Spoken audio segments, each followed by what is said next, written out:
Oh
Raya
Khanderaya तुझ करीते नवसू मरुदे रे सासू खंडेराया सासरा मरुदे रे सासू खंडेराया सासू मेल्यावरी तुटेल आसरा मरुदे सासरा खंडेराया सासरा मरता होईन मोकळी सासू मेल्यावरी तुटेल आसरा मरुदे सासरा खंडेराया सासरा मरता होईन आनंद मरुदे ननंद खंडेराया ननंद मरता होईन मोकळी गळा घालीन झोळी भंडाराची जनी म्हणे खंडे अवघे मरुदे एकटी राहू दे पायापासी खंडेराया तुझ करीते नवसू मरुदे रे सासू खंडेराया विठ्ठल विठ्ठल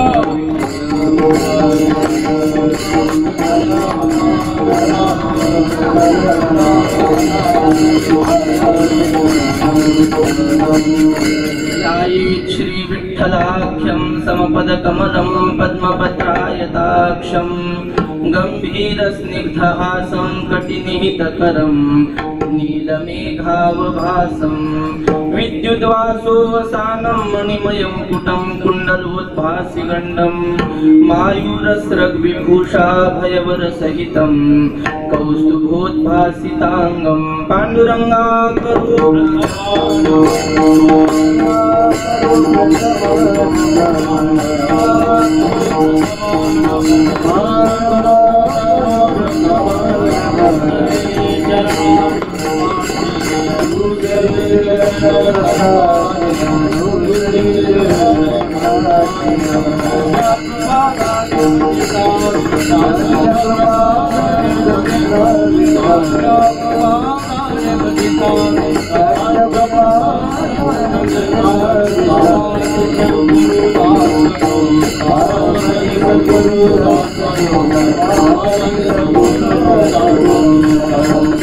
नमामि सद्गुरुं शान्तं सच्चिदानंद विग्रहं पूर्ण ब्रह्म परानंद मीशमानंदी वल्लभं सेवे लागी सेवक झालो तुमच्या लागलो निज चरणा अहो स्वामी तुकया देवा यावरी न करावा अभेरू सदा शिवाचा अवतार स्वामी निवृत्तिदातार संपाद्य ज्ञानं च विधाय भक्तिं विलोकितो येन समाधिराजः वैराग्यवन्तं सुविचारयुक्तं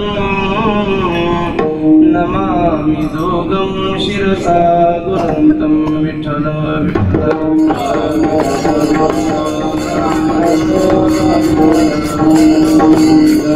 खंडेराया तुझ करीते नवसू मरुदे रे सासू खंडेराया सेवेसाठी घेतलेला अभंग भगवान परमात्म्याच्या अत्यंत लाडक्या भक्त भगवंतांना ज्यांनी आपल्या घरी राबवलं अशा ज्यांच्या भक्तीचा महिमा श्रेष्ठ अशा श्री संत जनाबाईचा अभंग सेवेसाठी घेतलाय. कोणत्या कारणाने घेतला हे आपल्या सगळ्यांना माहिती आहे. आज आपल्या हिंदू धर्मातील भारतीय संस्कृतीतील चंपा षष्ठी नावाचा उत्सव आहे. खंडेरायाचा उत्सव आहे आणि त्या दिवशी खंडेरायाचं आपल्याकडून वर्णन व्हावं म्हणून अभंग सेवेसाठी घेतला. विठ्ठल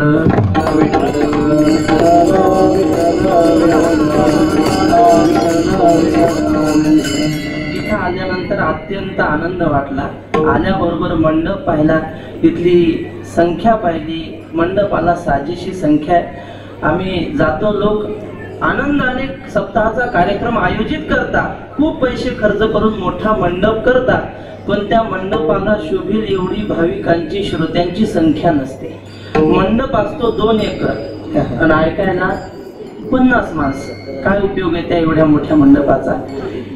महाराज असं सांगत होते, मोठा मंडप आणि लोकसंख्या कमी. महाराज म्हटले सगळं चांगलं आहे, पण खेदाची गोष्ट आहे की मंडप मोठा आणि लोकसंख्या कमी आहे. मग गायकांनी प्रमाण उचललं, नको खेद करू कोणत्या गोष्टीचा. अशी इथं गायक नाहीत महाराज. गायक वारकरी संप्रदायाची उपासना करणारी ज्येष्ठ श्रेष्ठ मंडळी. मृदंग वादक आल्याबरोबर आमचे समाधान महाराज भेटले. 10-15 वर्षापूर्वी भामचंद्र डोंगरावर आम्हाला महाराजांचं सानिध्य लाभलं. तेव्हा ते मौन धारण करून होते. जवळजवळ 14 वर्ष महाराज एक शब्दही बोलले नाही, पण चाली म्हणायचे, अभंग म्हणायचे. तेव्हा त्यांचा आवाज ऐकलेला आज योग आला. आधी करून आमचे सगळे ज्येष्ठ गुरुबंधू आणि उत्तम मृदंग वादक. पहिली चाल झाली, तो राग होता पट्टदीप. त्या रागाचं वैभव असं की नुसता दिवा समोर आणायचा, त्या दिव्यात नुसती वात ठेवायची, दिवा पेटवायचा नाही. आणि तो पट्टदीप नावाचा राग जर म्हटला तर ती वात आपोआप पेटते. त्या रागाचं नाव आहे पट्टदीप राग. राग महाराजांनी अत्यंत सुंदर म्हटला. चाल चालू असताना असं वाटत होतं कीर्तन नाही, आता चालत चालू राहावे. साथ करणारे असे सुंदर आमचे गुरुजी वैकुंठवासी वक्ते बाबा असं म्हणायचे. त्यांनी एक श्लोक आम्हाला शिकवला. ते म्हटले, संगीत रूपी समुद्र असा खोल आहे, त्या समुद्रात कोण कधी बुडेल सांगता येत नाही. आणि या समुद्राची खोली माहीत नाही, आपण बुडून जाऊ नये म्हणून सरस्वती सुद्धा हातात भोपळा घेऊन फिरते. म्हणे काखेत भोपळा असतो की नाही. भोपळा म्हणजे तंबोरा म्हणजे काय हो. नादाब्धिस्तु परंपारम न जानाति सरस्वती अद्यापि मज्जन भयात तुंबम वहती वक्षसी. विठ्ठल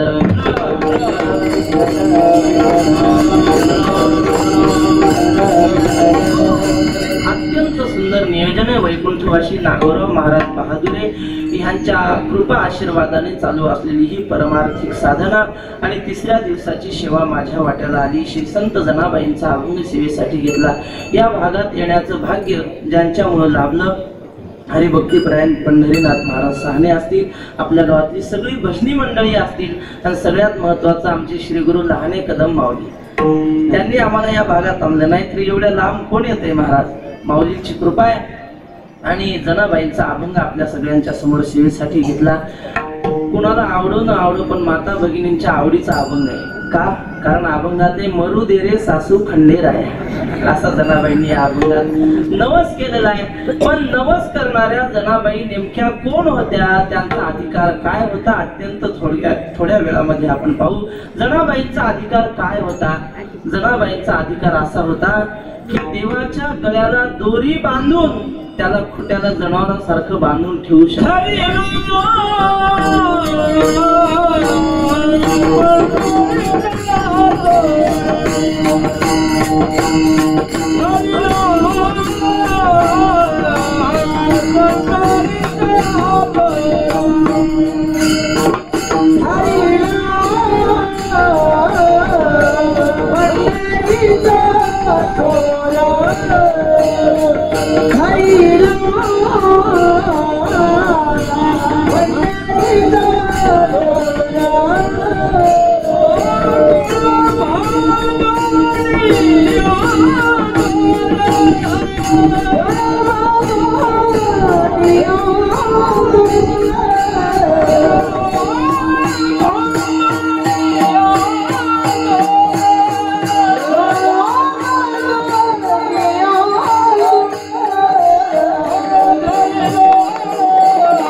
नाथ महाराज म्हणतात, जनाबाईंनी काय केलं? जनाबाईंनी देवाला दोरी बांधली. नाथ महाराजांनी भागवतात असं लिहिलंय, भक्ते प्रणय प्रीतीची दोरी तेने चरण धरोनी निर्धारी, निज हृदयी बांधिला हरी, तो कैशा परी निघेल. जनाबाईंनी देवाला हाकलून लावलं तरी देव तिच्या घरातून जात नव्हता. श्री गुरूंच्या मुखातून ऐकलेलं सांगतो. श्री गुरु बंडा तात्या कीर्तनात सांगत असतात, ते म्हटले, जनाबाई पहाटे 4 वाजता उठून दळण दळायची. जुन्या काळात पिठाची गिरणी नव्हती आणि मग जात्यावरची गाणी गायची जनाबाईनी. ती गाणी एवढी सुंदर होती महाराज. जनी जाते गाईन, जनी जाते गाईन,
सुंदर माझे जाते गे म्हणा फिरते बहुते गे.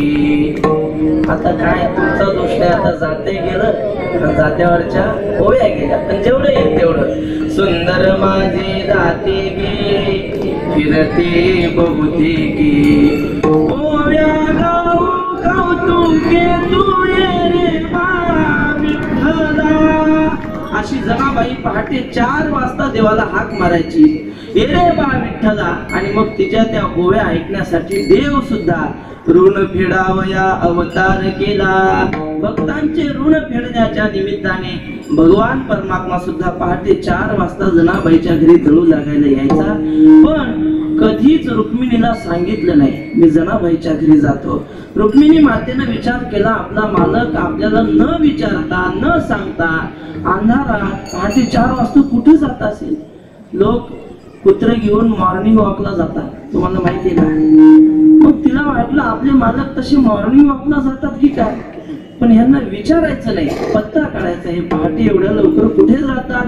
दुसऱ्या दिवशी देव निघाला की देवाच्या मागे रुक्मिणी माता दबक्या पावलाने निघाली. झालं. देव त्या जनाबाईच्या झोपडीमध्ये गेला. रुक्मिणी माता दारापाशी उभी राहून पाहत होती काय करतात. आणि जनाबाई जात्याच्या शेजारी बसलेली, जनाबाईच्या हातामध्ये खुंटा आहे आणि जनाबाई देवाकडे पाहते. आता जिसकी रचना इतनी सुंदर वो कितना सुंदर होगा. देवानं एवढं सुंदर जग निर्माण केलं, किती सुंदर केलं, किती विविधतेनं नटलेलं केलं. पाहणार, एक माणूस दुसऱ्यासारखा नाही. जुळे भाऊ जरी असले आपल्याला ते सारखे दिसतात, पण आई वडिलांना ओळखू येतो हा कोण हा कोण. 2000 मेंढ्यांचा कळप असला आपल्याला सगळ्या मेंढ्या सारख्याच दिसतात, पण वळणाऱ्या त्या माणसाला माहित असतं माझ्या मेंढ्या कोणत्या. काहीतरी फरक असतो. आपल्या गावामध्ये एवढी माणसं आहेत, प्रत्येकाचा आवाज वेगळा आहे, प्रत्येकाचं चालणं वेगळं आहे, प्रत्येकाचं चालणं ऐकणे. काही माणसं चालताना असे चालतात जणू काही ते उड्या मारत चालले, असे चालतात, पायाला झटके देत. काही माणसांची चाल गजगामी असते. गजगामी म्हणजे हत्तीसारखी गंभीर चालणार अशी शांत. काही माणसाची कुतर चाल असते. कुतर चाल म्हणजे कुत्र्यासारखं तुरतुर तुरतुर चालतात. मला कशासाठी सांगायचं होतं, हे देवाने जग निर्माण केलं पण एवढं विविधतेनं केलं की एकासारखं दुसऱ्याचं चालणं नाही, एकासारखं दुसऱ्याचं बोलणं नाही. आणि एवढं सुंदर जग ज्यानं केलं तो देव किती सुंदर असेल. त्या देवाच्या रूपाकडे जनाबाई डोळे भरून पाहत होती. देवानं सांगितलं, जने एखादा सुंदर अभंग म्हण ना, तुझा अभंग ऐकण्यासाठी मी येतो. मग जनाबाई म्हटली, देवा मी अभंग म्हणते, पण मी जसा अभंग म्हणेल, जी चाल म्हणेल तशीच्या तशी तू माग म्हटला तर मी म्हणते. देवानं सांगितलं, काळजी करू नको, मी सुद्धा गोदे बाबाच्या चातुर्मासाला राहिलोय. कशाला काळजी करते, तो ठाईची म्हण नाही तर धुमाळीची म्हण, तुझ्या माग जशीच्या तशी मी चाल म्हणतो. आणि मग दुरून कोण पाहत होतं एवढं ध्यानात ठेवा. कोण पाहत होतं बाहेरून, हा बरोबर, असं लक्ष ठेवलं की मग सांगायला आनंद येतो. बरं, जनाबाईंनी अभंग सुरू केला. मागे देव म्हणतोय. जनाबाई म्हणतात, पांडुरंग माझा पिता, पांडुरंग माझा पिता. मागे हा पांडुरंगच म्हणतोय, पांडुरंग माझा पिता, पांडुरंग माझा पिता. थोडा देवाचा आवाज बसला होता म्हणा. इथपर्यंत बरोबर होत. आणि मग पुढे जनाबाई म्हणते, रखुमाई माझी माता, रखुमाई माझी माता. हा सुद्धा डोळे लावून मान डोलून तसंच म्हणायला लागला, रखुमाई माझी माता, रखुमाई माझी माता. हे ऐकलं मालकीन बाईनं. मला आई म्हणतात म्हणजे काय सोडून द्यायचं ठरवलं काय? गेली तोंडाला हात लावला तर डोकं फिरलं का तुमचं? मी आई आहे का तुमची? असं म्हटलं. देव म्हटला बरोबर आहे, डोकंच फिरलं माझं. या जमीच्या जवळ मी आलो की वेडा झाला, वेडा झाला, लाचावला भक्तीसी. कशासाठी सांगितलं? देवाला वेड करण्याचं सामर्थ्य, देवाला गडी म्हणून काम करायला लावण्याचं सामर्थ्य ज्या छोट्याशा मुलीमध्ये होतं तिचं नाव जनाबाई आहे. आणि अशा जनाबाई देवाकडे नवस करतात. आमचे श्री गुरु मारुती बाबा पाठात सांगतात, म्हटले जनाबाई गौऱ्या वेचायला जायची आणि मग देव सुद्धा तिला गौऱ्या वेचू लागायला जायचा. छोट्या छोट्या मुली 10-12 वर्षाच्या मुली पंढरपूरच्या बाहेर गोपाळपूर वगैरे तो डोंगराचा भाग, तिकडे गौऱ्या वेचायला जायच्या. आणि बाकीच्या मुलींच्या गौऱ्याचा ढीग छोटा आणि जनाबाईचा ढीग मोठा व्हायचा. मग त्या मुली भांडायच्या, जणे आमच्या सोबत येतेस, आपण सगळ्या सोबत येतो, सोबत काम करतो, तुझा ढीग गौऱ्यांचा एवढा मोठा कसा? तू आमच्या गौऱ्या चोरतेस. काशीला जनाबाईची कीर्ती गेली. काशीहून संत श्री कबीर महाराज जनाबाईचं दर्शन घेण्यासाठी पंढरपूरला आले. कुणीतरी सांगितलं, अहो ती गौऱ्या वेचायला गेली गोपाळपूरला. आणि मग त्या दिशेनं कबीर महाराज आले. तर कबीर महाराजांनी पाहिलं बाकीच्या मुलींची जनाबाईची भांडणं चालली होती. कशाची? गौऱ्यासाठी. मुली म्हणायच्या, जणे तुझा ढीग मोठा कसा, आमचा ढीग लहान कसा, तू आमच्या गौऱ्या चोरतेस. सगळ्या मुली भांडायला लागल्या. कबीर महाराज गेले, ते पाहिलं भांडण. कबीर महाराजांनी तिथूनच हात जोडले. कबीर महाराज म्हटले आपण संत म्हणून हिच्या दर्शनाला आलो आणि ही तर भानगडी करते, भांडणारी मुलगी, ही काय संत आहे का? कबीर महाराज तिथून माघारी फिरले. जनाबाईने हाक मारली, ओ बाबा कशासाठी आले होते? त्यांनी सांगितलं काही नाही चालू द्या, तुमचं भांडण चालू द्या. जनाबाई म्हटली तसं नाही बाबा, तुम्ही आलातच तर आमचं काम करून जा. म्हटले काय काम आहे? काही नाही म्हटले, आमचं भांडण लागलं तेवढं भांडण सोडवून जा. कबीर महाराज जवळ आले. म्हटले काय झालं? बाकीच्या मुली म्हटले हे बघा बाबा आमची ढीग बघा आणि ह्या जणीचा ढीग बघा, हिनं आमच्या गौऱ्या चोरल्या. मग कबीर महाराज म्हटले आता भांडण सोडवायचं कसं? जनाबाई म्हटली सोपं आहे, असं करा, गौरी घ्यायची आणि कानाला लावायची. ज्या गौरी मधून विठ्ठल विठ्ठल असा ध्वनी येईल समजायचं ती माझी गौरी आहे. का? कारण गौऱ्या वेचताना मी देवाचं नाव घेते. स्वयंपाक करताना जर देवाचं नाव घेतलं ना, चपातीतून सुद्धा विठ्ठल विठ्ठल आवाज येईल, भाकरीतून सुद्धा विठ्ठल विठ्ठल नामध्वनी येईल. आणि म्हणजे स्वयंपाक करताना जर सिनेमाची गाणी लावली, युट्यूबला पिक्चरचे गाणी लावून जर स्वयंपाक केला ना, मग पोरग कसं होणार? पोरग हिरो सारखंच होईल, कुणाला तरी घेऊन पळून जाईल. म्हणून स्वयंपाक करताना तरी आपण हरिपाठ मोबाईलवर लावला पाहिजे. नाही पाठ तर मोबाईलवर लावा. ते शब्दामध्ये शक्ती अशी आहे की ती शक्ती आपलं सगळं वातावरण सात्विक करतील. जनाबाईनं सांगितलं माझी गौरी असेल तिच्यामधून विठ्ठल असा ध्वनी येईल. कानाला गौरी लावली, विठ्ठल ध्वनी आला. कबीर महाराजांनी एका बाजूला टाकायची. दुसरी गौरी उचलली, त्या गौरीतून विठ्ठल आवाज नाही. येऊन येऊन येणार कोण? अशा घोषणा देतात ना लोक, राजकारणाच्या गप्पा. चाणक्यांनी असं लिहिलंय, चाणक्य म्हटले राजकारण म्हणजे खेळ आहे. हुशार लोक तो खेळ खेळतात आणि मूर्ख लोक त्या खेळाची चर्चा करत बसतात. रात्रंदिवस दुसरं काही नाही, देवाविषयी कोणी बोलणार नाही, सगळी राजकारणाची चर्चा. असो, जनाबाईची गौरी असली की त्यातून विठ्ठल असा ध्वनी यायचा आणि दुसरा गौरीतून काहीच आवाज आला नाही तर समजायचं ही जनाबाईची गौरी नाही. आणि मग जनाबाईचा ढीग मोठा झालेला कबीर महाराजांनी पाहिला आणि कबीर महाराजांनी त्या 12 वर्षाच्या जनाबाईच्या पायावर साष्टांग दंडवत घातला आणि कबीर महाराजांनी दोहा दिला. कबीर महाराज म्हटले आजपर्यंत मी ऐकत होतो की जनाबाई म्हणजे नामदेवाची दासी आहे, पण म्हटले नामदेवाची दासी नाही. जनी जनी सब कोई कहे नामदेव की दासी, कबीरा बंदा यही कहे सब संतन की काशी. जनाबाई म्हणजे सामान्य नाही, सगळ्या संतांनी तिला नमस्कार करावा. अशी वयानं लहान आहे, मुलगी आहे, पण ती साधी नाही. स्त्री जन्म म्हणून न व्हावे उदास, साधू संतायसे केले जनी. अशी अधिकार संपन्न जनाबाई आणि गौऱ्याचं गाठोड घेऊन घराकडे निघाली आणि एकदा म्हटले तिची चप्पल तुटली. श्री गुरु मारुती बाबा सांगतात. मग ती चप्पल हातात घेऊन चालू लागली. देव म्हटला जने ती हातात घेऊ नको, माझ्याकडे दे. आणि जनाबाई पुढे चालते आणि देवाने जनाबाईची चप्पल आपल्या डोक्यावर घेतली. का? तर त्या जनाबाईच्या पायाची धूळ आपल्या शरीराला लागावी. देव इच्छी रज चरणीची माती, धावत चालती मागे मागे. नामदेव महाराज पुढे चालले की नामदेव महाराजाच्या मागे देव चालायचे. का? नामयाचे पाठी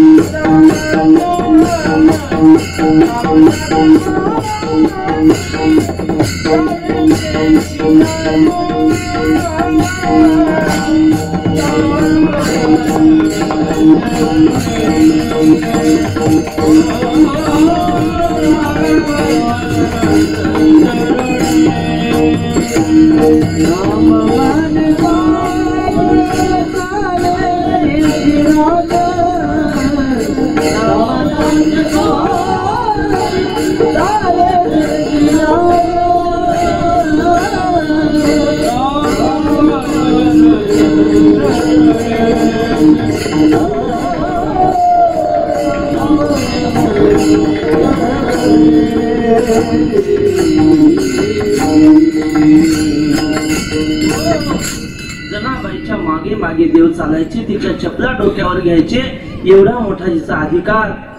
एवढंच नाही, जनाबाई घरामध्ये झाडू मारायला लागली तर देवाने काय करायचं, तिचा केर भरून उकिरड्यावर नेऊन टाकायचा.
देवानं तिला सहकार्य करावं. का देव एवढं सहकार्य करायचा?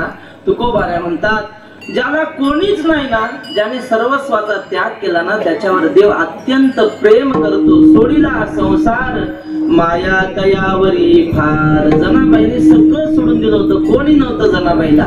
आई वडिलांचा त्याग, भाऊ नाही, बहीण नाही, कोणी नाही. आणि मग एकटी जनाबाई.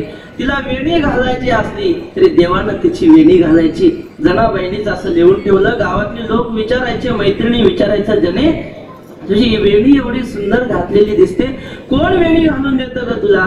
कोण तुला नाव घालतं? मग जनाबाईच्या डोळ्यात पाणी यायचं. जनाबाई सांगायची, हे बघा, मी काही नाही, तुळशीच्या वृंदावनाच्या ओट्यावर बसते आणि माझा देव माझी वेणी घालून देतो. तुळशीच्या वृंदावनी जनी मुकलीत होती वेणी, माझ्या जणीला नाही कोणी, नाही कोणी, म्हणून देव घालीतसे पाणी, घालीतसे पाणी. जणी सांगे सकळ लोका, सकळ लोका, अवघाली माझा सखा. अशी जनाबाईची लहान सहान सगळी कामं करणारा देव, जेवढा तिचा अधिकार, त्या जनाबाई आज पांडुरंगाला नाही, खंडोबाला नमस्कारतात.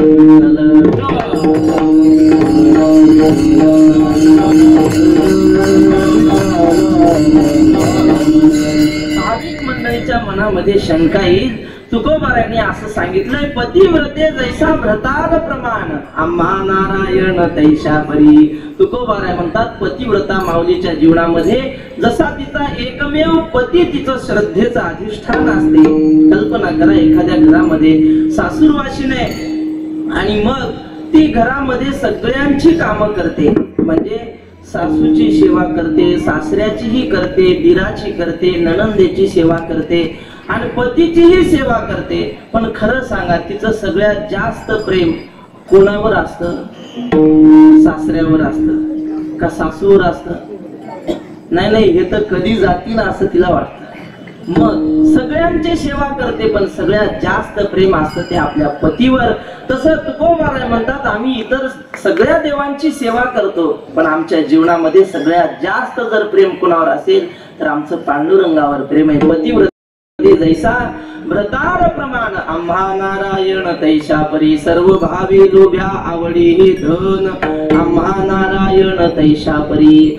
नामदेव महाराज म्हणतात, ज्या देवाने कमरेवर हात ठेवलेले नाहीत आणि जो विटेवर समचरण उभा नाही, त्यांचं आम्ही नाव सुद्धा घेणार नाही, त्याचं दर्शन सुद्धा घेणार नाही. कटेवरी कर नाही ज्या देवाचे, नेघे मी तयाचे नाम वाचे. असं सगळे संत सांगतात. आणि तेच संत, त्याच जनाबाई आज खंडोबाच्या जवळ नवस कशा काय करतात अशी शंका मनामध्ये येईल. त्याचं उत्तर असं आहे, आपल्याला देव वेगवेगळे दिसतात. हा पांडुरंग, हा महादेव, हे मारुतीराय, असं आपल्याला वेगळं दिसतं. पण वेदांताच्या दृष्टीने एक कारण ब्रह्म असतं आणि एक कार्य ब्रह्म असतं. कारण ब्रह्म म्हणजे एक परमात्मा आहे आणि त्यांनीच वेगवेगळी सोंग घेतलेली आहेत. धरियनी सोंगे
माऊलींचा अभंग आहे. माऊली म्हणतात, अवताराच्या राशी तोहा उभा विटेवरी. हा पांडुरंग आहे ना, दिसायला आपल्याला एक दिसतो, पण हा कितीही अवतार धारण करतो. अवताराच्या राशी हा पांडुरंग. भक्तांनी ज्या रूपामध्ये त्याला पाहण्याची इच्छा केली तसा तो अवतार धारण करतो. आजच्या दिवशी भक्तांनी त्या परब्रह्माला खंडोबारायाच्या रूपामध्ये पाहण्याची इच्छा केली, म्हणून तोच पांडुरंग आज खंडोबा म्हणून आपल्या पुढे उभा आहे. यामध्ये कुठल्याही प्रकारचा आणि मनामध्ये भेद आणण्याचं कारण नाही, फक्त नाव वेगळं आहे. जनाबाईंनी तरी असं लिहिलंय की आपल्याला महादेव आणि पांडुरंग, महादेव आणि राम वेगळे दिसत असतील, पण जनाबाई म्हणतात, भजन करी महादेव राम पूजी सदाशिव, दोघे देव एक पाही तया ऐक्य तुझे नाही. जनी म्हणे आत्मा एक सर्वा घटी तो व्यापक. एकदा स्वामी विवेकानंद रेल्वेने प्रवास करत होते आणि कुणीतरी परधर्माचा माणूस त्यांना भेटला आणि तो महाराजांना विचारू लागला. तो म्हटला, काय हो तुमचा हिंदू धर्म, तुमच्यात एक देव आहे का? म्हटले, दर दिवशी तुमच्या धर्मामध्ये देव बदलतो, एक देव नाही 33 कोटी देव आहेत, नेमकी भक्ती करावी तरी कोणाची? असं त्यांनी शंका विचारली. स्वामी म्हटले, बाबा तुझं म्हणणं बरोबर आहे, पण म्हटले काय आहे, एखादा डॉक्टर असतो, वैद्य असतो, त्या डॉक्टरच्या दवाखान्यात एकच औषध असावं की प्रत्येक रोगाचं वेगवेगळं औषध असावं? तो म्हटला वेगवेगळं आहे. मग तसे म्हटले आमच्या धर्मामध्ये जसा भक्त असेल तसा त्याचा देव आहे. भक्त जर पैलवान असेल तर त्याचा देव पांडुरंग नाही, त्याचा देव मारुती नाही. भक्त जर अत्यंत सात्विक असेल तर त्याचा देव पांडुरंग आहे. भक्त जर जरा रजोगुणी असेल तर त्याचा देव नाही, त्याची देवी आहे. गोंधळा येईव जगदंबे. आणि भक्त जर तमोगुणी असेल तर त्याचा देव सुद्धा भूते वेताळ नाचती हर्षयुक्त उमापती. जसा भक्त असेल तसा देव, अधिकार तैसा दाविला मार्ग. असा आमचा हिंदू धर्म आहे. आपल्या धर्मासारखा धर्म जगाच्या पाठीवर कुठं नाही महाराज. का? कारण आपल्याकडे देवही आहेत आणि देवी सुद्धा आहेत. तुम्ही दुसऱ्या धर्मात जा बरं आणि दाखवा देव आहे देवी आहे, तिकडं फक्त एकच ठोंब्या असतो, देवी नाही त्यांच्या धर्मात. आणि ते आपल्याला शिकवतात तुमच्या धर्मात स्त्रियांवर अन्याय. आपल्या मनुस्मृतीमध्ये असं लिहिलंय, यत्र नार्यस्तु पूज्यन्ते रमन्ते तत्र देवता, यत्र तास्तु न पूज्यन्ते सर्वास तत्र अफला क्रियाः. म्हणून महाराज म्हणतात, ज्या घरामध्ये महिलांची पूजा केली जाते, माता भगिनींना सन्मान दिला जातो, त्या घरामध्ये कुठली तुम्ही विधी करू नका, काही पूजा करू नका. त्या घरामध्ये सगळे देव आनंदाने राहतात. आणि ज्या घरामध्ये सतत महिलांचा अपमान केला जातो, त्यांना टाकून बोललं जातं, त्या घरामध्ये केवढा मोठा देवपूजा करा, नाही तर सत्यनारायण घाला, केवढी मोठी महापूजा करा, कुठलंच कर्म फळ देत नाही. सर्वास तत्रा अफलाः क्रियाः. म्हणून महिलांना सन्मान दिलं पाहिजे, हे आपल्या धर्मग्रंथांनी आपल्याला शिकवलं. आपल्यासारखे भाग्यवान आपण आहोत. म्हणून लोक म्हणतात की दुसरे धर्म सगळे धर्म सारखेच आहेत आणि हिंदू धर्म तसाच आहे, तसं नाही महाराज। बंद करो अब ये कहना कि सारे धर्म समान है, सिखाओ अपने बच्चों को हिंदू धर्म महान है। आपल्या धर्मासारखा दुसरा धर्म नाही, भाग्यवान आहोत आपण। म्हणून आपण देवाकडे प्रार्थना करायची, देवा आम्ही धन्य आम्ही जन्म आलो, दास विठोबाचे झालो। असं आपल्याला जनाबाईचं महात्म्य आपल्याला सांगत होतो। जनाबाई खंडेरायाकडे नवस करतात आणि काय नवस करतात महाराज अभंगाच्या माध्यमातून, खंडेराया तुला करीते नमन,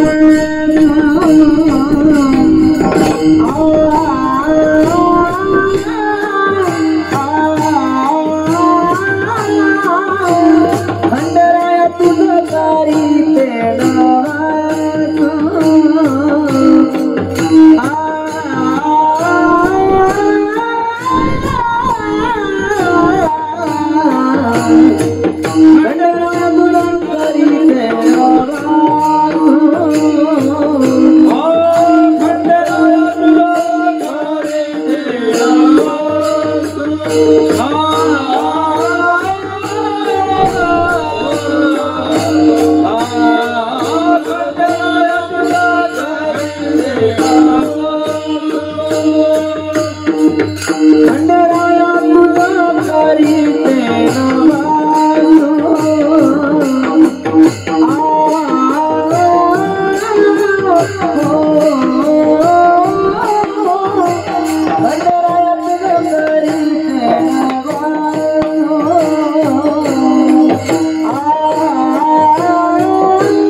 जनाबाई म्हणतात खंडेराया तुझं करीते नवस। नवस करण्याची वेळ का आली तर हा रूपकात्मक अभंग आहे, रूपक नावाच्या अलंकाराचा हा अभंग आहे। कुणीतरी सासूरवासी सासर मध्ये राहायची, काम करायची, व्यवस्थित सगळं वागायची, पण सासू अशी होती, सासू म्हणजे लवंगी मिरचीच। लवंगी मिरची म्हणजे अजिबात कधी चांगलं बोलायचंच नाही, सरळ बोलणं माहीतच नाही। काही माणसं उलटेच असतात, सरळ बोलायचं नाही। झालं कुणीतरी घरी ताक न्यायला आली, यांच्या घरी गायी होत्या, म्हशी होत्या, म्हणून कुणीतरी शेजारी आली, ताक विचारला, अगं सखू ताक आहे का तुमच्याकडे? असं म्हटल्यावर तिनं घरामध्ये पाहिलं, सांगितलं अहो ताक नाही बरं का आमच्या इथं मावशी, ताक होतं पण काल आम्ही सगळं वाटून दिलं, आज काही रई लावली नाही त्यामुळे ताक नाही आमच्या घरी. मग ती शेजारची बाई भांडं घेऊन निघाली, माघारी चालली. रस्त्यामध्ये या सखूची सासू गेली. तिने विचारलं का ग कुठे गेलते? म्हटले काही नाही, तुमच्याच घरी गेली होती ताक आणायला, पण तुमच्या सुनेनं सांगितलं घरी ताक नाही. ती म्हटली चल मी देते तुला ताक, आणि हाताला धरून ओढतच आणलं शेजारणीला आणि घरामध्ये विचारलं का ग ताक नाही का घरी? ती म्हटली नाही. मग त्या शेजारणीला सांगितलं जा ताक नाही म्हणे आमच्या घरी. मग ती शेजारी म्हटली मी गेली होती की मला परत कशाला आणलं, ताक नव्हतं तर. त्या सासूनं सांगितलं हे बघ माझ्या घरी ताक नाही हे सांगायचा अधिकार सुनेला कोणी दिला? म्हटले मी सांगणार ते. माझ्या घरी ताक नाही हे सांगायचा सुद्धा तिला अधिकार नाही. सगळे अधिकार प्रकाशकाचे स्वाधीन, माझ्या स्वाधीन सगळे अधिकार. तिनं काही सांगायचं नाही. काही कपडे धुवून आणले सासूनं पाहिजे, आणि हे शिकवलं का तुझ्या आईनं? तुझ्या आईला कपडे धुता येत नाहीत का? स्वयंपाकात मीठ थोडं कमी झालं, सरळ सांगायचं की नाही मला मीठ दे थोडं. सासू जेवायला बसली, भाजीत मीठ थोडं कमी होतं. पोरगा अभ्यास करत होतं 7-8 वर्षाचं. सासूनी पोराला मीठ आणायला सांगायचं तर तसं नाही सांगितलं. सासू म्हटली बाळू काय करतोस? तो म्हटलं काही नाही आजी अभ्यास करतोय. मग आजी म्हटली चांगला अभ्यास कर, मोठा साहेब हो, आणि मग पैसे पगाराचे भेटले की एखादी मिठाची गोणी आण तुझ्या माईच्या डोंबल्यावर टाक. म्हणजे आपल्या घरात मीठ कमी नाही म्हणून भाजीत मीठ कमी टाकलं. असं नेहमी टोचून बोलायचं. आई वडिलांची म्हणजे अपमान करायचा. कुठलीही मुलगी असो सासरूवासीन असो ती आपल्याला किती बोललं तर सहन करते, पण तिच्या आई वडिलांचं जर कोणी नाव घेतलं ना तिला सहन होत नाही. ती म्हणते सासूबाई तुम्हाला काय बोलायचं असेल ना मला बोला, पण माझ्या आई वडिलांचं नाव घेऊ नका. तिला ते सहन होत नाही का? तिला सगळे आई वडिलांचे उपकार आठवतात. ते बोलणं तिला सहन होत नाही, पण त्या सासूची सवय जात नाही. सासू प्रत्येक वेळा आई वडिलांच्या नावावरून. आणि मग सासू रागावली, भांडण झालं की तिला म्हणायची अगं तुला कोण विचारते तू फाटकी चिंधी, पण तुझ्या फाटक्या चिंधीमध्ये माझं रत्न बांधलंय म्हणून तुला किंमत आहे. रत्न म्हणजे कोण? रत्न म्हणजे हिचा पोरगा. तुझ्या फाटक्या चिंधीत माझं रत्न बांधलंय म्हणून तुला किंमत आहे, नाही तर तुला कोण विचारत? अशी भांडकुदळ सासू. 2 शब्द आहेत, एक भांडकुदळ आणि दुसरं नाव आहे भांडखोर. 2 शब्द आहेत की नाही, दोन्हीचा अर्थ वेगळा बरं. भांडकुदळ म्हणजे काय? 10 वर्षापूर्वी झालेलं उकरून काढायचं, त्याला म्हणायचं भांडकुदळ. कुदळ उकरून काढते की नाही, तू मला तेव्हा अशी म्हटली होती, त्याला म्हणायचं भांडकुदळ. आणि भांडखोर म्हणजे काय? दारावर कुत्री आली आणि सुनेनं हाड कुत्री म्हणून तिला म्हटलं. सासू म्हणते तिला नाही मलाच कुत्री म्हटलीस. त्याला म्हणायचं ओढून घ्यायचं. खोरं ओढून घेतं की नाही, झालं. याला म्हणायचं भांडखोर. अशा दोन्ही लक्षणाने युक्त त्या सासूरवासनीला सासू भेटली. आणि एवढा त्रास झाला, तिला वाटलं आता जगायलाच नको, आता मेलेलं बरं, पण हिच्या हाताखाली आता जगायचं नाही. पाणी आणायला म्हणून विहिरीवर गेली. विहिरीवर कोणीच नव्हतं. घागर घेतली आणि विचार करत बसली की आता आत्महत्या करावी की घरी जावं. कारण शास्त्र असं सांगतं कितीही मोठं दुःख आपल्यावर आलं तरी आत्महत्या करू नये. नाथ महाराजांनी असं लिहिलंय, जो आत्महत्या करून निमाला तो मरताची नरका गेला. ज्याने आत्महत्या केली ना त्याला लगेच नरक प्राप्ती होते. करोडो जन्म त्याला नरकामध्ये सडावं लागतं. नाथ महाराज म्हणतात कोटी ब्रह्महत्या गोहत्येसी प्रायश्चित्त बोलिले आहे शास्त्रार्थेसी, परी आत्महत्या करीत्यासी प्रायश्चित्त शास्त्रार्थेसी बोलिले नाही. नाथ महाराज म्हणतात कितीही तुमच्या हातून पाप घडू द्या, प्रत्येक पापाला शास्त्र काहीतरी प्रायश्चित्त सांगतं, पण आत्महत्येच्या पापाला प्रायश्चित्त नाही. त्याच्या एवढं मोठं पाप नाही का? जो आत्महत्या करतो तो देवाला मूर्खात काढतो. देवानं एवढा सुंदर देह दिला आणि तो जर आपण स्वतःहून संपवत असू तर आपल्यासारखा अपराधी कोणी नाही. आत्महत्या करू नये म्हणून ती सून सासूरवासीन त्या विहिरीच्या कठड्यावर बसून विचार करू लागली, काय करावं, जगावं की मरावं. हा सासूरवास आता मला सहन होईना. तिची सुदैवानं तिची अत्यंत जीवाभावाची मैत्रीण पाणी भरायला आली आणि तिनं पाहिलं हिच्या डोळ्यातून अश्रूंच्या धारा चालल्यात. एकटीच बसली आणि मग त्या मैत्रिणीने विचारलं का ग का रडतेस, एकटी का बसलीस विहिरीवर? असं म्हटली आणि मग मात्र मग तिला रडू आणावर झालं. मग धाय मोकळून रडू लागली, तिच्या गळ्यात बिलगून पडली आणि आपलं दुःख तिला सांगू लागली. ज्ञानेश्वर महाराज म्हणतात, आपलं दुःख कुणालाही सांगू नये. काही ठराविक माणसं असतात, त्यांनाच आपलं दुःख सांगावं. गुज बोलावे संतापाशी, आपल्या अंतःकरणातलं दुःख एक साधूला सांगावं. नाहीतर ना तरी प्राणाचे सोयरे भेटे, मग जीवे भूतली तिये संकटे, ती निवेदिता न वाटे संकोच काही. आपल्यावर अत्यंत प्रेम करणारा असेल त्यालाच आपल्या अंतःकरणातलं दुःख सांगावं. नाहीतर आपण कुणाच्याही जवळ आपली जखम उघडी केली तर लोक ती जखम म्हणजे शांत करत नाही. उलट शास्त्रकार सांगतात, लोक खिशामध्ये मिठाच्या पुड्या घेऊन फिरत असतात. जखम दिसली की मीठ चोळायचं, जास्त आग झाली पाहिजे. म्हणून कुणाच्याही समोर आपलं दुःख सांगू नये. त्या सासूरवासनीनं आपलं सगळं दुःख त्या मैत्रिणीला सांगितलं. बाई, सासूचा एवढा त्रास होतोय, एवढा मला सासूरवास होतोय की आता मला जगण्याची इच्छा नाही, मला वाटतं आता या विहिरीमध्ये जीव द्यावा.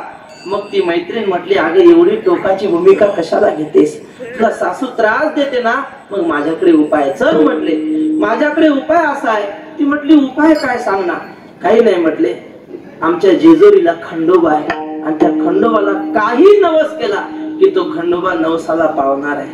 कारण खंडोबा हा महादेवाचा अवतार आणि महादेवाचं नाव आहे आशुतोष. आशु म्हणजे अत्यंत लवकर, जलद गतीने, आणि तोष म्हणजे प्रसन्न होणारा. तू त्याला खंडोबाला नवस कर, म्हणजे तुझ्या जीवनातली समस्या संपल्याशिवाय राहणार नाही. आणि मग ती मैत्रीण त्या सासूरवासनीला घेऊन जेजुरीला आली आणि त्या मैत्रिणी त्या सासूरवासनीने खंडोबाला नवस केला. काय केला? खंडेराया तुझ करीते नवसू मरू दे रे सासू खंडेराया. खंडेराया, माझी सासू मरू दे. हा झाला व्यवहारिक अर्थ. बरं, पण परमार्थिक अर्थ काय? लाक्षणिक अर्थ असा आहे, सासू म्हणजे माया. माया रूपी सासू प्रत्येकाला आहे. ज्यांनी लग्न केलं त्यांनाही आहे आणि ज्यांनी लग्न केलं नाही त्यांना सुद्धा ही माया रूपी सासू आहे. जशी संसारातली सासू त्रास देते, तसं ही परमार्थातली माया नावाची सासू सुद्धा त्रास देते. ती तर सासू थोडीशी भांडखोर असेल, पण देवानं सांगितलं ही माया कशी आहे? दैवी हेषा गुणमयी मम माया दुरत्यया मामे वये प्रपद्यन्ते माया मेतांतरन्ति ते. तुका म्हणेलो श्री माया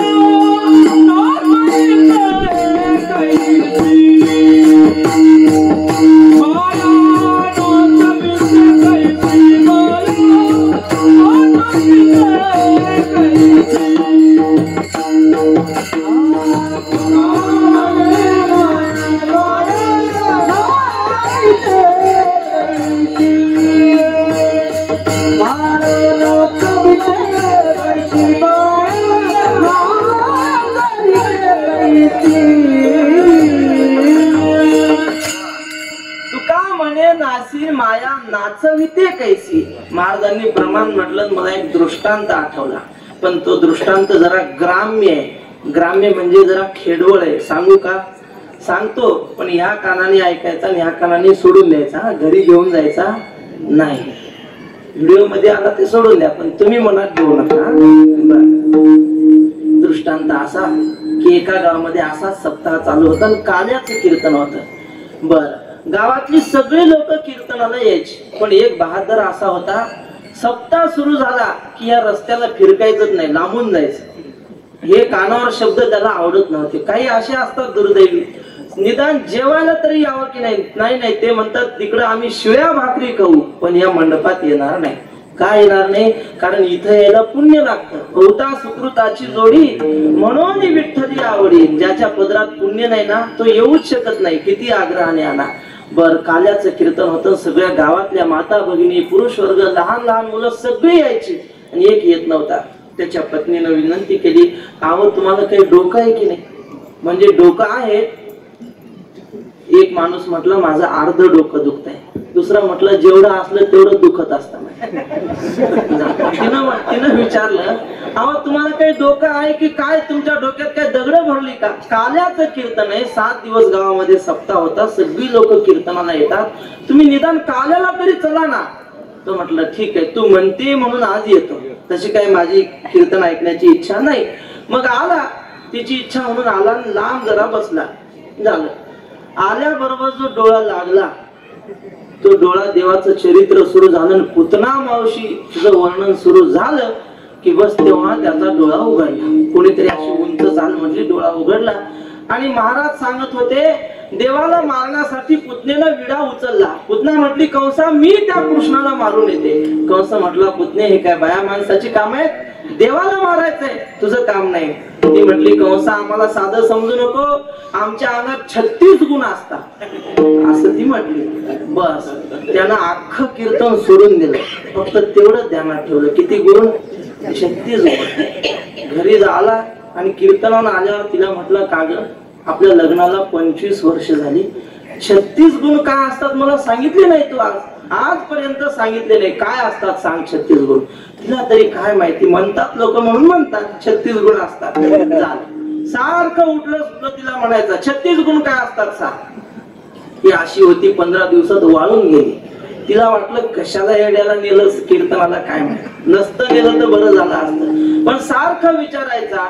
म्हणून तिनं त्या भजनी मंडळाकडे गेली आणि त्यांना विचारलं बाबा आम्हाला त्या कीर्तनकार महाराजाचा नंबर द्याव.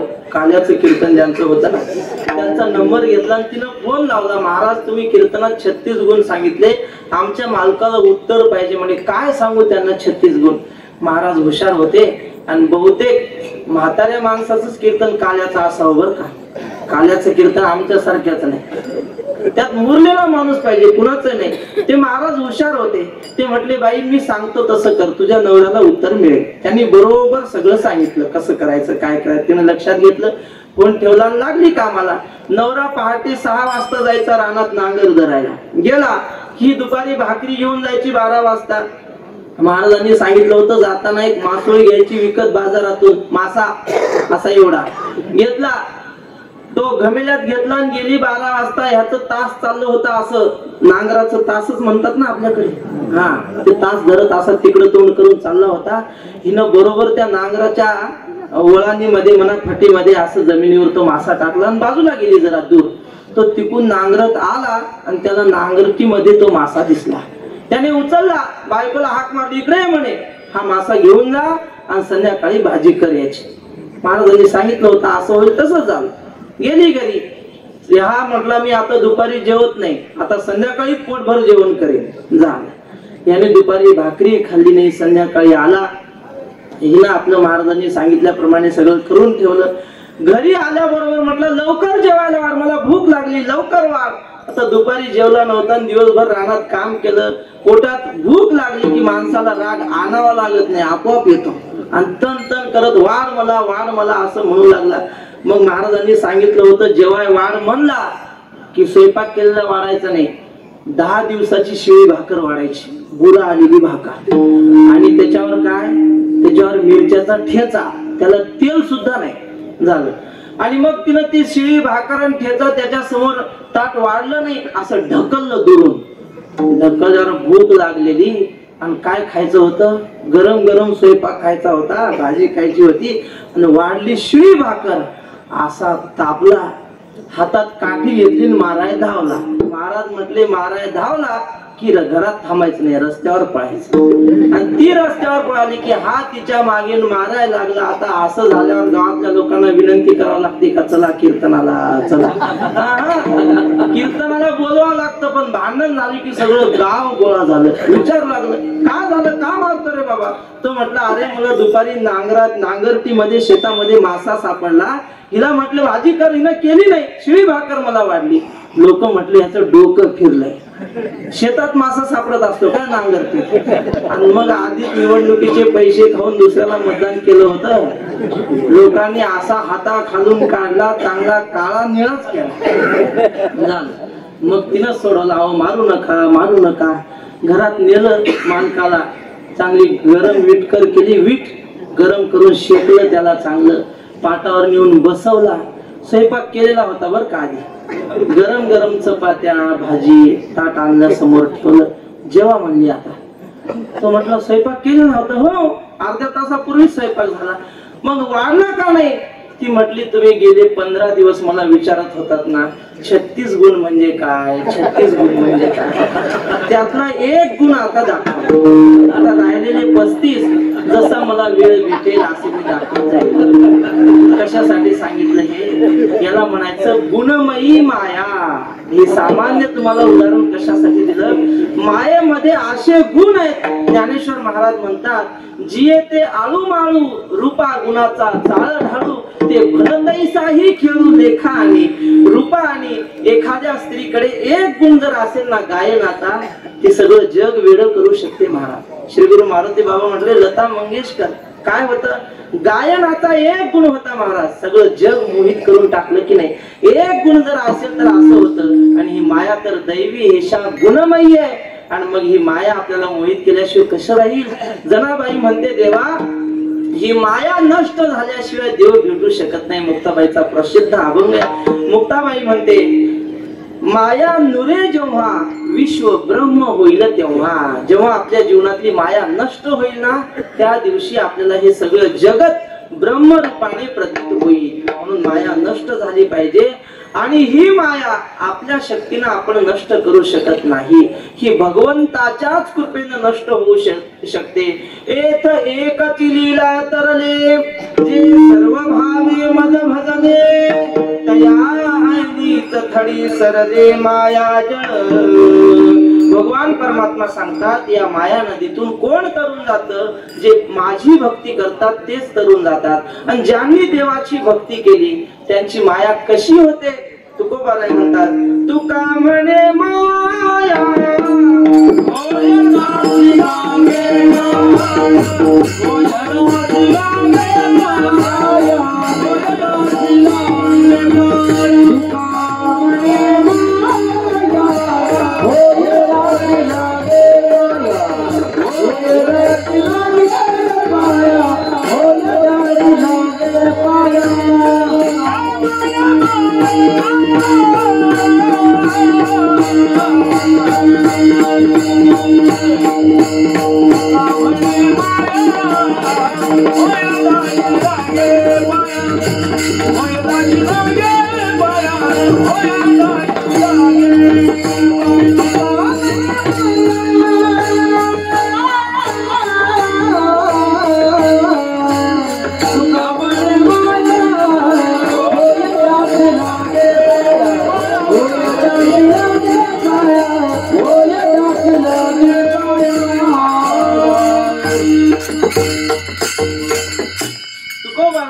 भगवंताची कृपा झाली की मग ती माया आपल्या पायाला लागते. श्री गुरु मारुती बाबा उदाहरण सांगतात, आपण एखाद्या पाहुण्याच्या घरी गेलो.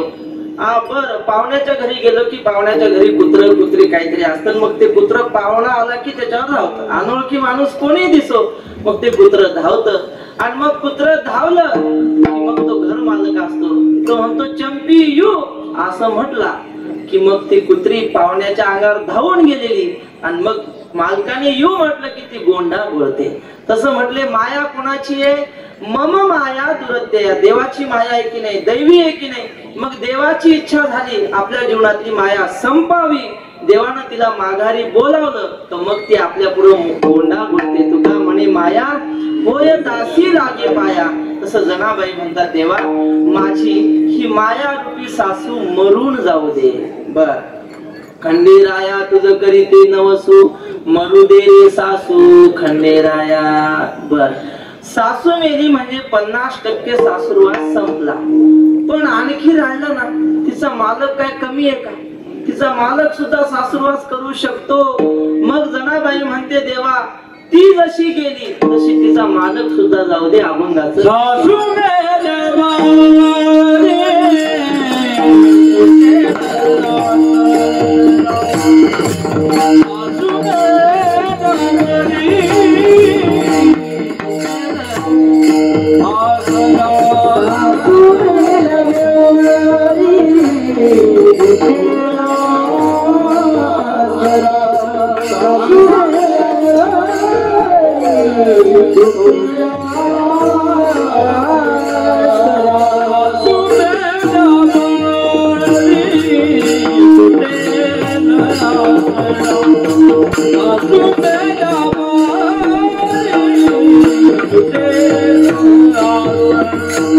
सासू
सासू मेल्यावरी तुटेल आसरा. जनाबाई म्हणते देवा सासू मेली ना मग ह्या म्हाताऱ्याला मी भाकरच घालणार नाही. हे भाकरी वाचून मेलं पाहिजे असं काहीतरी कर. कारण तो जरी राहिला तरी माझा सासुरवास कमी होणार नाही. हा व्यवहारिक अर्थ. पण परमार्थिक अर्थ काय? लाक्षणिक अर्थ असा की सासरा म्हणजे प्रपंच हा सासरा म्हणला. जात करीतो नाना. जनाबाईचा आपल्या मुक्ताबाईचा प्रसिद्ध अभंग आहे. हो बगले संसारी मजला कोणी माहिरासी नाव. प्रपंच हा प्रपंच म्हणजे काय? पाचापासून झालं त्याला प्रपंच असं म्हणतात. पाचांचं मिलन ज्याच्यामध्ये झालं. क्षितिजल पावक गगन समीरा. पंचनची अति अधम शरीरा. क्षितिजल पावक गगन समीरा. पंचरचित अति अधम शरीरा. क्षितिजल पावक गगन समीरा.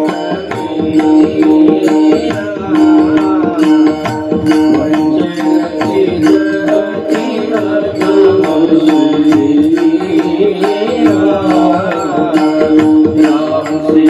राम सिया राम जी जी राम. राम सिया राम जी जी राम. राम सिया राम जी जी राम. राम सिया राम जी जी राम. क्षिती म्हणजे पृथ्वी. क्षिती जल पावक गगन समीरा. पंचरचित अति अधम शरीरा. हे आपलं शरीर पंच महाभूतांचं कार्य आहे. पृथ्वी, आप, तेज, जल आणि वायू या पंचतत्वाचं हे शरीर आहे. यालाच प्रपंच असं म्हणतात. आणि जोपर्यंत शरीर आहे ना तोपर्यंत आपलं दुःख संपू शकत नाही. विचारसागराचा दुसरा तरंग आहे. त्यांनी दुःखाची परंपरा अशी दिली. दुःखाला, सगळ्या दुःखाला कारण शरीर आहे. बर पहिलं दुःखाला कारण शरीर. त्या शरीरापासून काय होतं? धर्म अधर्म, राग द्वेष. राग द्वेष कुणामुळे होतात? भेदामुळं. आपल्या ठिकाणी हा माझा, हा परका असा भेद असतो. आणि सगळ्याच मूळ असलेलं हे शरीर जोपर्यंत जात नाही तोपर्यंत दुःख आपलं संपू शकत नाही. एखादा ज्ञानी जरी असेल ना त्याला ज्ञान होईल, पण जोपर्यंत शरीर आहे तोपर्यंत रोग त्याला त्रस्त करतील. म्हणून तुकोबारांनी असं लिहिलंय, शरीर दुःखाचे कोठार, शरीर रोगाचे भांडार, शरीर दुर्गंधीचे सार, काही अपवित्र शरीराची. हा प्रपंच म्हणजे हे शरीर माझं नष्ट व्हावं आणि मला माझं मूळ अशरीर स्वरूप असलेलं परब्रह्म स्वरूप मला प्राप्त व्हावं असं जनाबाई म्हणते. आणि मग जनाबाईंनी विचार केला. सासरा गेला, सासू गेली, पण त्यांचं कार्य म्हणजे नणंद जर राहिली तर नणंद सुद्धा फार भांडकुदळ असते. नणंद ती स्वतः त्रास नाही देणार, पण आपल्या मालकाला आपल्याविषयी काहीतरी लावून दिल्याशिवाय राहणार नाही. म्हणून नणंद सुद्धा गेली पाहिजे. जनाबाई देवाला प्रार्थना करतात, खंडेराया माझी नणंद सुद्धा मरू दे, अभंगाचं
तर मग आपण परमार्थ नाही करू शकत. कितीही आपण विद्वान झालो आणि मनामध्ये जर आशा असेल तर तुकोबाराय म्हणतात तो परमार्थिक होऊ शकत नाही. ज्याला परमार्थ करायचा आहे ना, तुकोबाराय म्हणतात आधी आशा समूळ खणून काढा आणि मग परमार्थाला लागा, परमार्थ यशस्वी होईल. आशा हे समूळ खणून काढावी, देवाचे गोसावी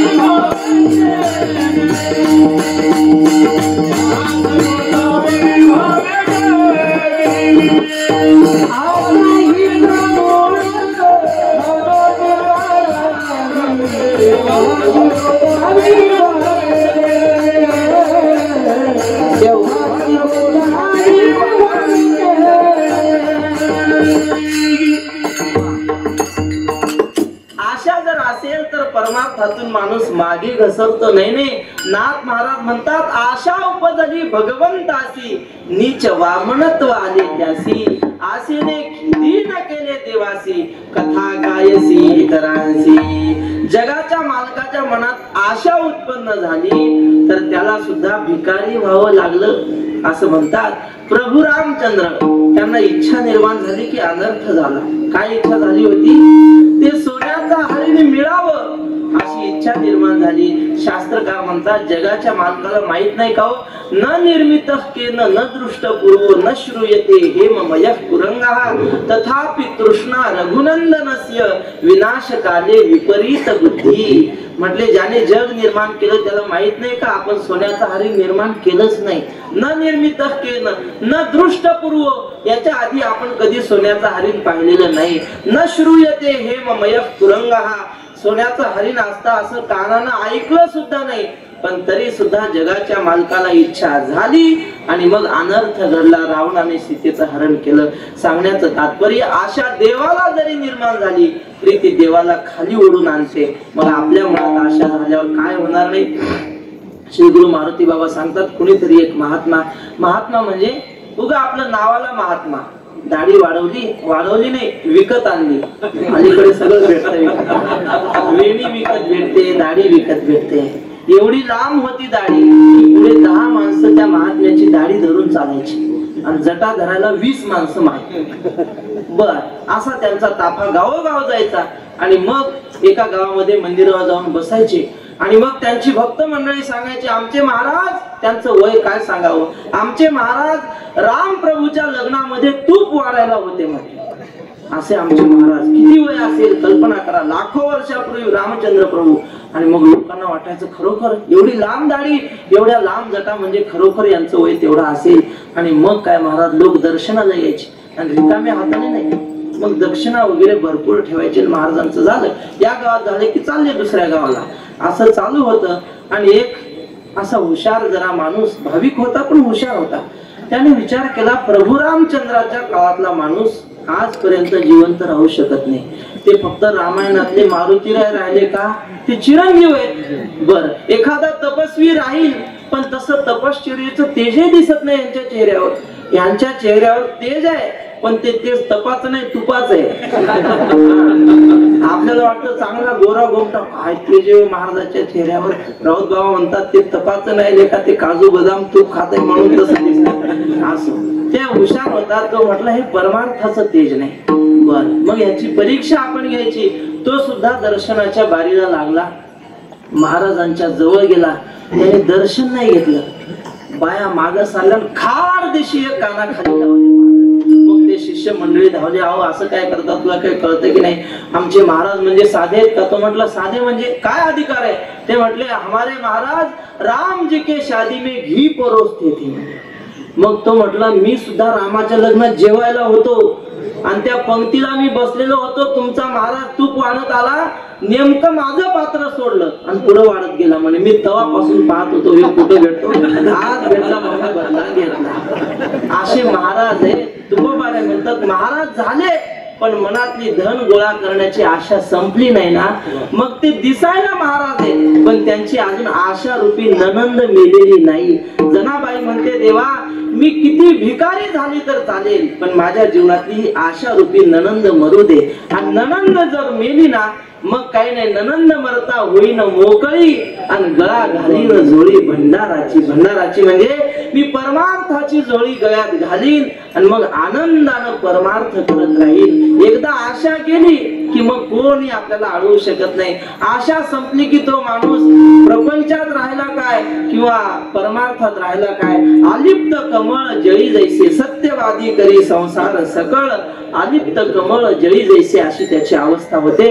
म्हणून जनाबाई म्हणते देवा माझी आशा रूपी ननंद मरू दे. आणि एकदा आशा रूपी ननंद मेली आणि मी मोकळी झाली की मग गळा घालीन जोडी भंडाराची. आणि मग देव म्हटले अगं सासरा मेला, सासू मेली, ननंद मेली आणि मग तू एकटीच राहशील ना. ती म्हटली बस मला एकटच राहायचंय. अभंगाचं शेवटचं चरण जनी माने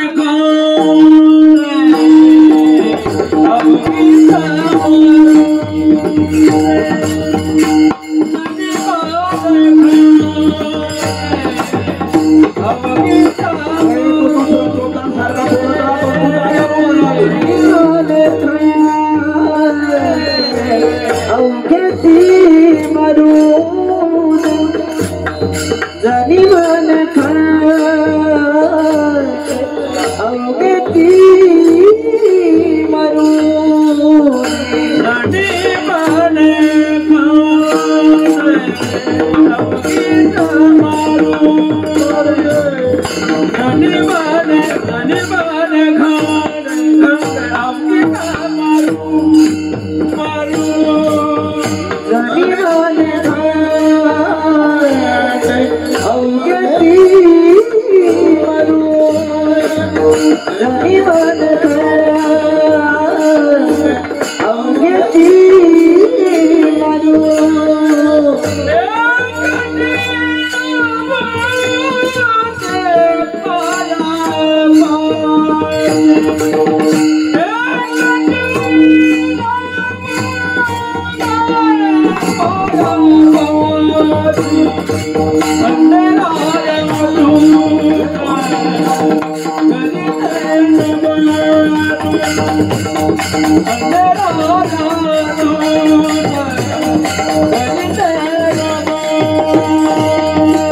देतो 10 मिनिटं शांत बस, बसणार नाहीत.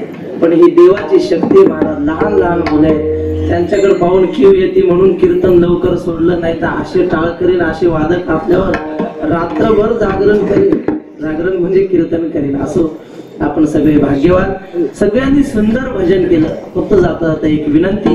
मी पुढे म्हटलो की माझ्या मागे पहिल्यांदा फक्त पुरुष वर्ग म्हणतील आणि नंतर सगळ्या माता भगिनींनी म्हणायचं. जय ठोबार कुमारी, जय ठोबार कुमारी, मागचे म्हणत नाही. जय ठोबार कुमारी योजना, जय ठोबार कुमारी,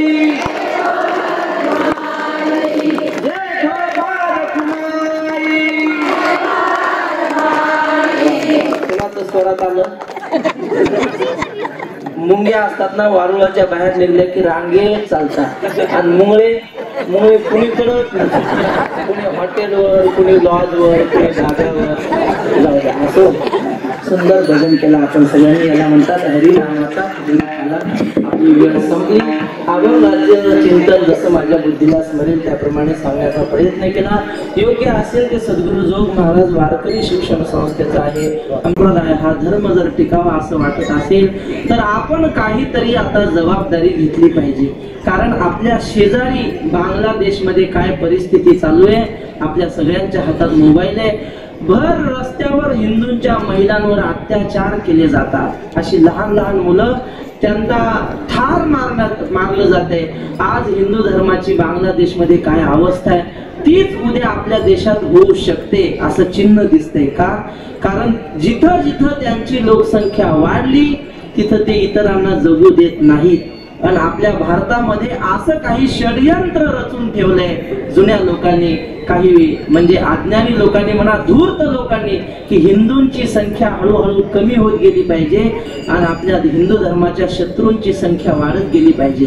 कुटुंब नियोजनाचा कायदा हिंदूंच्या माथ्यावर टाकून दिला. का?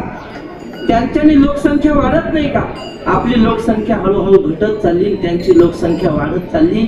आपण खंडोबारायाला नवस करू. देवा, या हिंदू धर्माला त्रास देणारे या देशातून कायमचे निघून गेले पाहिजे आणि हा देश फक्त आमच्या हिंदूंसाठी राहिला पाहिजे.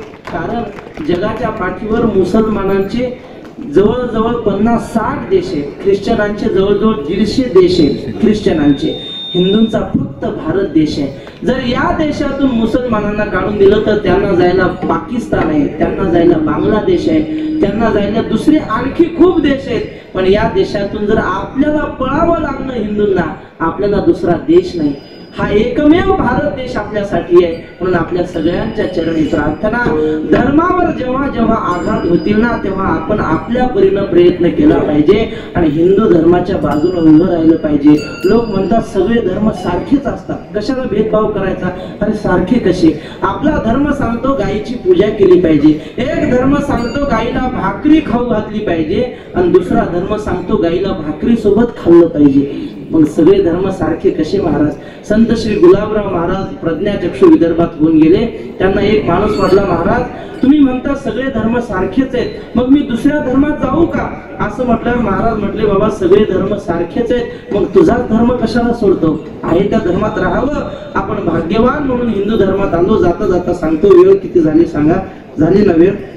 माझे स्वयंपाक गार होतोय, पण जाता जाता सांगतो, एक गाव पेटलेलं होतं, गावाला आग लागलेली होती, लोक आग विझण्यासाठी घागरीनं पाणी ओतत होते, पण आग विझत नव्हती. एक चिमणी बाहेर जायची आणि तलावामधून एक थेंब आणायची आणि त्या आगीत टाकायची. कावळ्यानं दुरून पाहिलं आणि कावळा हसू लागला. कावळा म्हटलं, चिमणी तुला काय अक्कल आहे की नाही? अगं लोक घागरीनं पाणी ओततात तरी आग विझत नाही, आणि तू एक थेंब नेऊन टाकतेस, विझणार आहे का तुझ्याने ती आग? ती म्हटली, दादा मला माहिती आहे माझ्या एका थेंबानं ती आग विझणार नाही, पण उद्या जेव्हा या आगीचा इतिहास लिहिला जाईल ना, तेव्हा विझवणाऱ्याच्या यादीत माझं नाव असेल आणि दुरून मजा पाहणाऱ्याच्या यादीत तुझं नाव असेल. तेव्हा जेव्हा जेव्हा आपल्या धर्मावर आघात येतील ना, आपण ती आग विझवण्याचा प्रयत्न आपल्या परीने केला पाहिजे, एवढी आपल्या चरणी प्रार्थना. सेवेला पूर्ण विराम. Dnyaneshwar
Thank you.